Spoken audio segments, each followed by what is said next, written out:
Bonjour, je vais vous parler d'une mesure du programme de Jean-Luc Mélenchon qui peut changer la vie de millions de personnes si jamais nous gagnons l'élection présidentielle.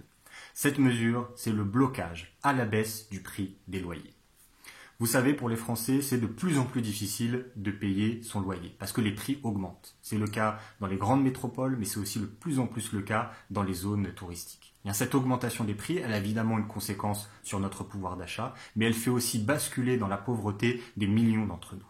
Et il faut savoir que si les loyers augmentent si fortement, c'est à cause d'une chose. C'est à cause de la financiarisation du logement.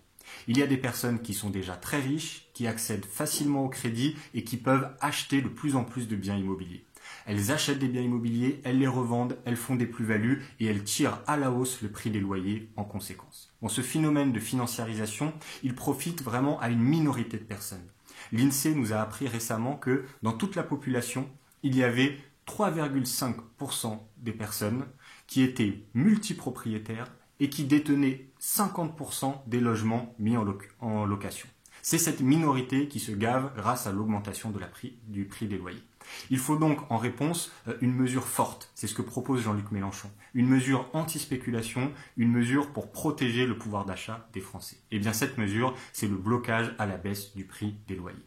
Certains d'entre vous vont peut-être me dire « Ah, mais il existe déjà un encadrement des loyers dans quelques grandes villes, dont Paris. » Non, ce qui existe actuellement, c'est du pipeau. C'est un encadrement à la hausse et c'est surtout quelque chose de très peu respecté car c'est au locataire, quelques mois après la signature de son bail, de faire un recours au tribunal, etc. pour dire au bailleur de baisser les loyers. Bref, ça ne marche pas. Nous allons faire un véritable système qui fonctionne. Les loyers vont être encadrés à la baisse, ce sera l'État qui assurera les contrôles et les sanctions contre les bailleurs récalcitrants seront fermes. Cela permettra de faire respecter ce blocage à la baisse du prix des loyers et donc de préserver notre pouvoir d'achat.